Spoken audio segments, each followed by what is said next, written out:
Hey everyone, in today's tutorial I'm going to show you how to remove threats detected by Microsoft Defender on Windows 11. If Windows Defender finds viruses, malware, or suspicious files on your computer, you can quickly review and remove them directly from the Windows security settings. Let's get started. First, open the Start menu and click on Settings. Inside the Settings window, select Update and Security. From the left-hand menu, click on Windows Security. Next, click the Open Windows Security button to launch the full security dashboard.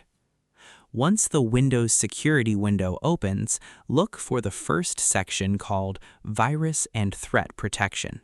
Click on it to continue. If Microsoft Defender has detected any threats, you'll usually see security recommendations or alerts in this section.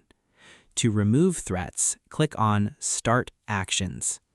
Microsoft Defender will begin handling the detected threats automatically by removing, quarantining, or blocking them depending on the situation.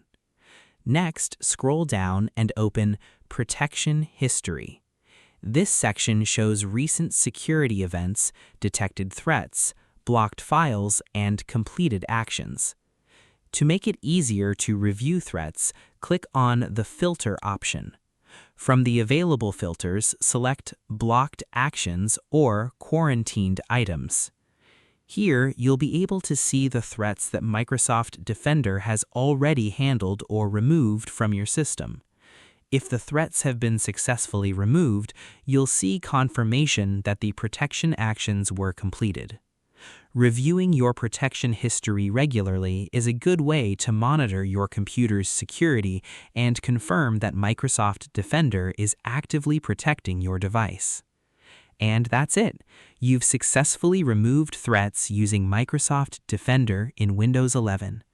If this tutorial helped you, don't forget to leave a like, subscribe to the channel, and turn on notifications for more helpful Windows and tech tutorials. Thanks for watching, and I'll see you in the next video.